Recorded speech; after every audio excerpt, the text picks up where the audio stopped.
The night is never truly empty. When the sun sets and the cities of the ancient world close their eyes, a different kind of life begins. The silence settles in, the shadows stretch out.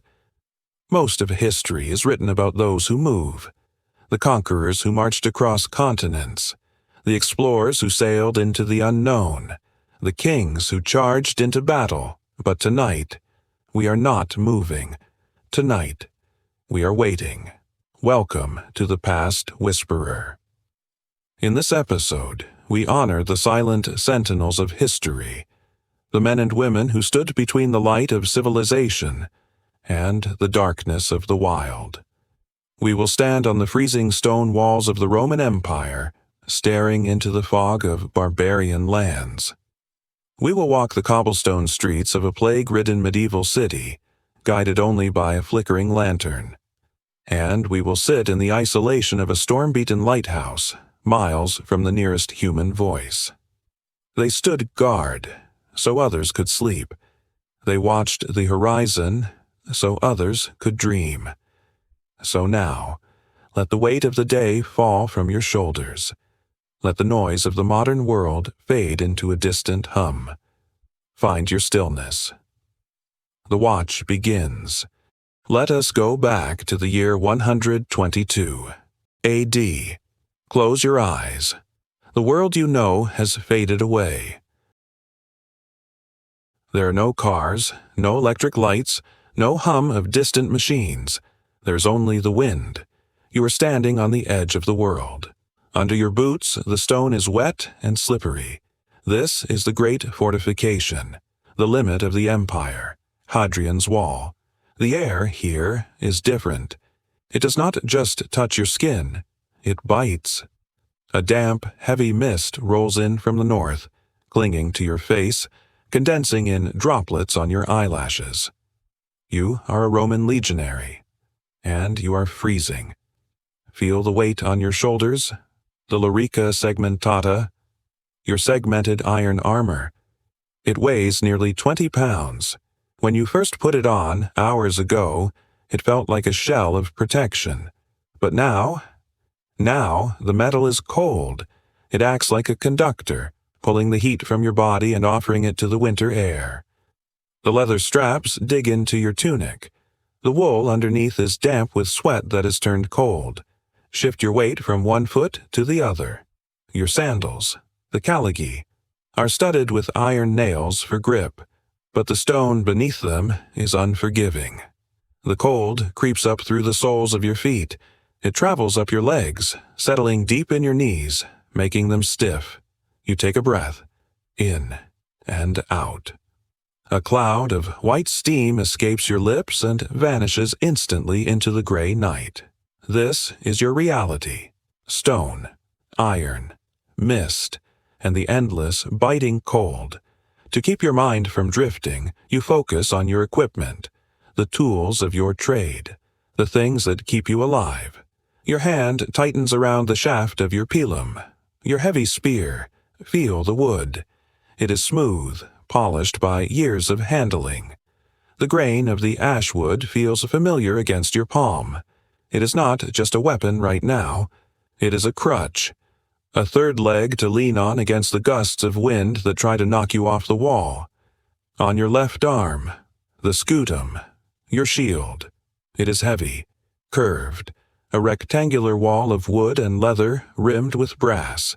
You pull it closer to your body, trying to use it as a shelter from the wind. Raindrops tap a rhythmic beat against its painted surface. Tap, tap, tap, like a slow, chaotic drum. At your hip hangs your gladius, the short sword.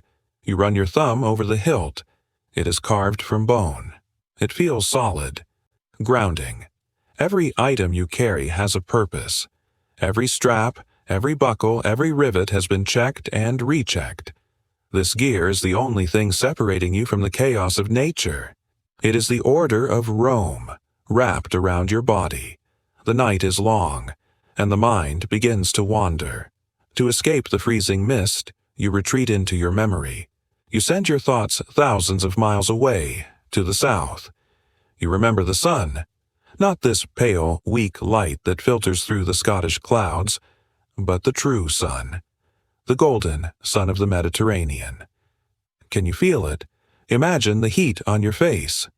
The dry, dusty air of a summer afternoon. You remember the smell of heated stone and pine needles.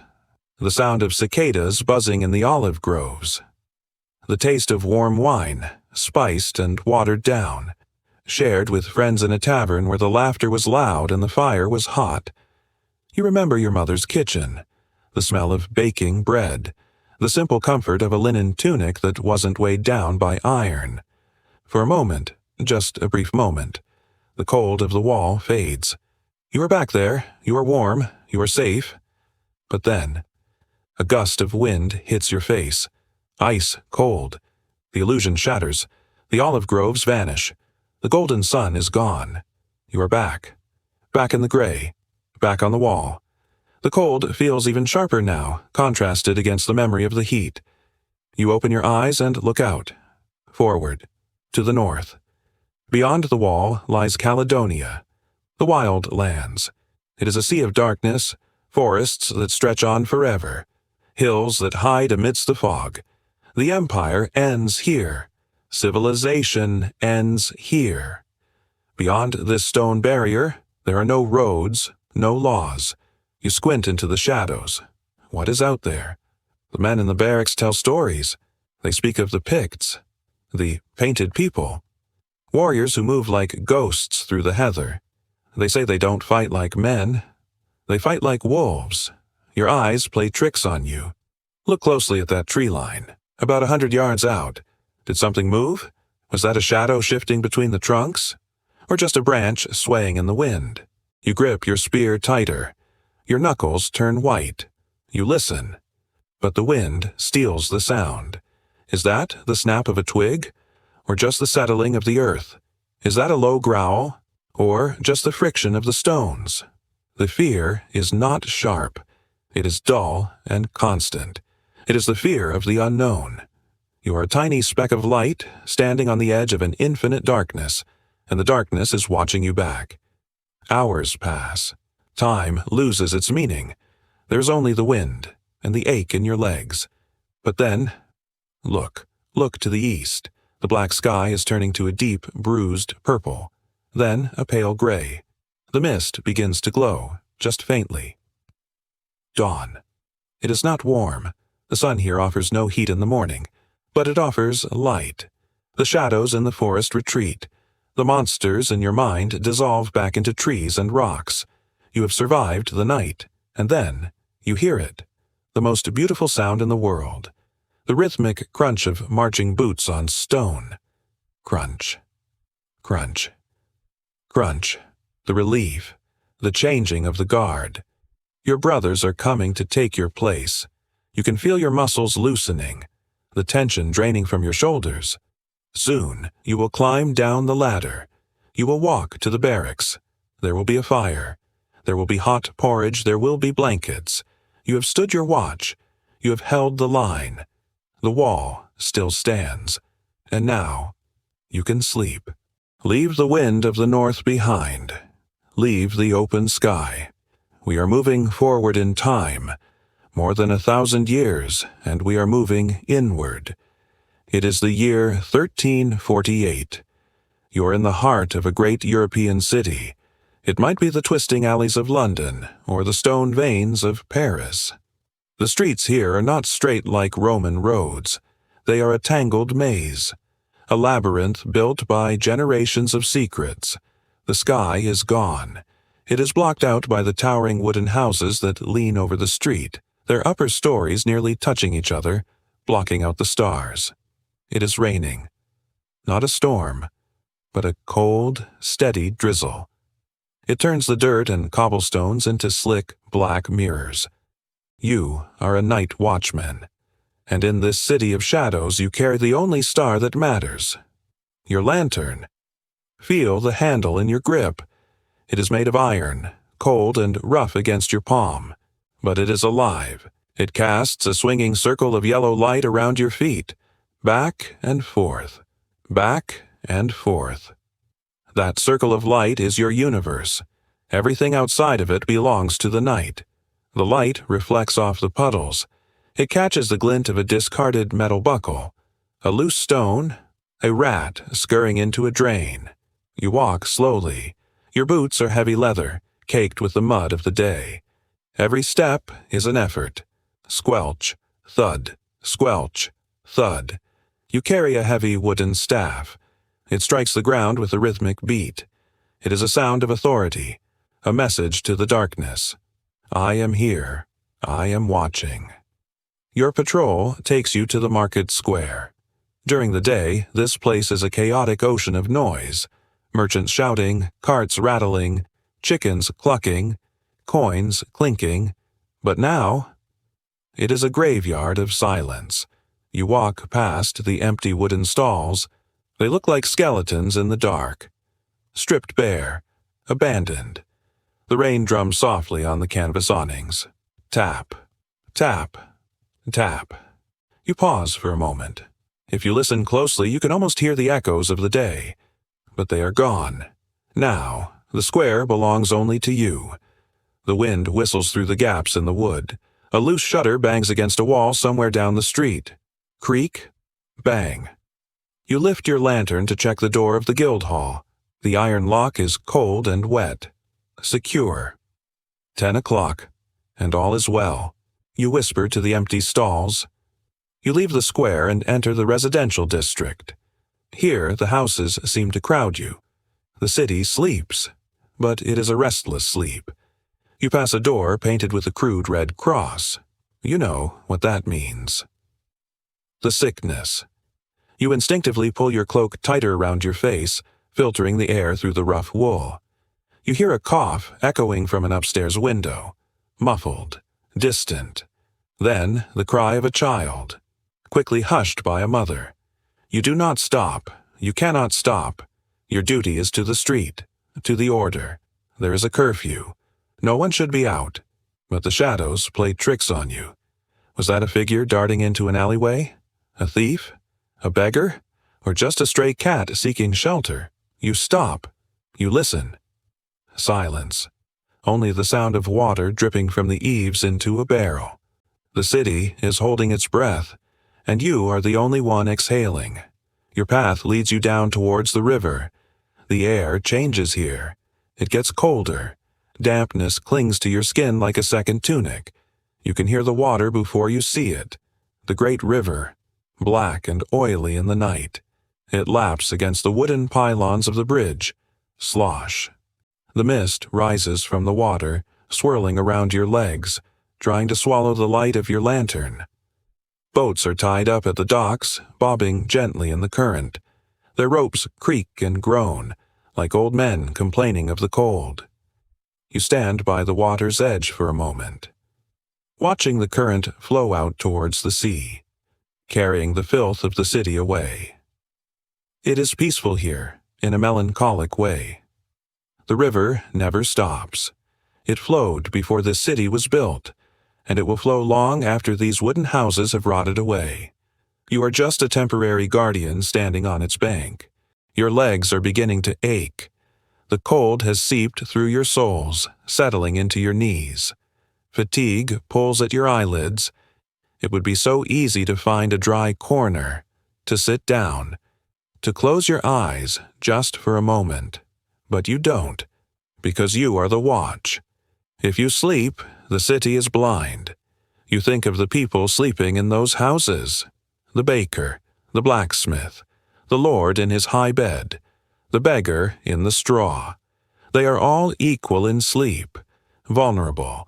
They trust that you are out here, walking, watching, and then, finally, a sound cuts through the heavy air, deep, resonant, vibrating in your chest. Bong, bong, bong. The bell of the cathedral, high above the city, calling for matins, calling for the monks to wake and pray. You look up. The sky above the crooked rooftops begins to lighten. A dull, bruised gray is bleeding into the black. The rain is easing off. The candle in your lantern flickers, sputters, and finally dies out. A thin trail of smoke rises from the wick.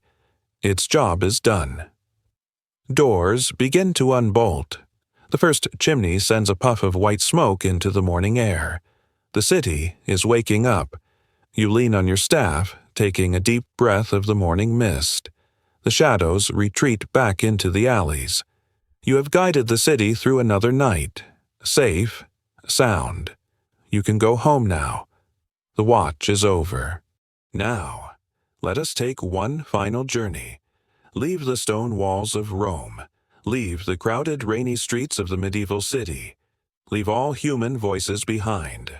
We are traveling to the year 1890, to a jagged, black rock, miles off the coast of the Atlantic, surrounded by nothing but the endless, churning ocean. You are a lighthouse keeper, and you are the most isolated man on earth. Outside, a storm is raging. Can you hear it? The wind is not just blowing, it is screaming. It tears at the granite walls of your tower. The waves are like moving mountains crashing against the base of your rock with a force that shakes the very floor beneath your feet. But inside there is calm. Inside, there is only the smell of paraffin oil, polished brass, and old tobacco. You are standing in the lantern room, the very top of the world. In the center of the room stands the machine, the jewel, the great Fresnel lens. It is beautiful, a massive beehive of glass prisms, taller than a man. It captures the light of a simple oil lamp and magnifies it, turning a spark into a sun. It rotates with a perfect mechanical rhythm, driven by a clockwork mechanism of weights and gears. Listen to the rhythm. It is the heartbeat of the tower. The beam of light cuts through the darkness. One solid bar of white gold. It sweeps across the black ocean. You watch it spin. The glass is warm. The brass fittings gleam in the reflection. It is hypnotic. It is the only thing that makes sense in this chaotic night. You do not just watch the light. You serve it. You are a priest of this mechanical temple. You check the oil flow. The pressure must be perfect. You take a small cloth and wipe a speck of dust from the prism. You check the wick. It must burn bright and clean. No smoke. Smoke would cloud the glass. You trim it with the precision of a surgeon. Then, the winding. Every few hours you must wind the weights that keep the lens turning. The heavy iron crank turns in your hands. It is heavy work, but it grounds you. The repetition creates silence in your mind. There is no room for worry here. There is only the routine. You walk to the glass window and look out into the abyss. The glass is cold against your forehead. The storm is violent, throwing spray hundreds of feet into the air. The darkness out there is absolute. But then, you see it, just for a second. Miles away, amidst the crashing waves, a tiny, faint light. A ship, struggling against the sea. They are looking for you. They are praying for your flash. You don't know who they are. You will never meet them. You will never hear their voices. But in this moment you are holding their lives in your hands. Your light sweeps over them. Flash. I am here, the tower says. Beware the rocks. The tiny light on the ship shifts course. They saw you. They are safe. You smile. A ghost of a smile in the reflection of the glass. You are alone. But you are connected to every soul on this ocean. The hours drag on. You descend the spiral staircase to the watchroom below. It is quieter here. The roar of the storm is muffled by thick stone walls. You sit at your small wooden desk. You open the logbook. The paper is thick, smelling of age. You dip your pen into the inkwell. Date, December 21st. Wind, northeast, gale force. Sea, high and rough. Visibility, poor. Remarks, the light burns clear. You write neatly, the light burns clear. That is all that matters. Kings may die, empires may fall, wars may begin on the mainland. But here, the light burns clear. You close the book. The sound of the cover closing echoes in the small room. You lean back in your chair. Your eyelids are heavy. The rhythm of the gears above is like a lullaby. Click. Whir. The storm outside is beginning to lose its rage. The wind drops from a scream to a moan, and then to a whisper. You climb back up to the lantern room for the final check. Look to the east. The horizon is separating from the water, a thin line of pale blue light. Dawn. The monsters of the deep retreat. The waves settle into a gentle swell. The ocean turns from black to gray, and then to a deep, calm blue. You reach out and turn the valve. The flow of oil stops. The flame flickers, gets smaller, and vanishes. The great lens slows down and comes to a halt. The storm has broken. The cycle is complete.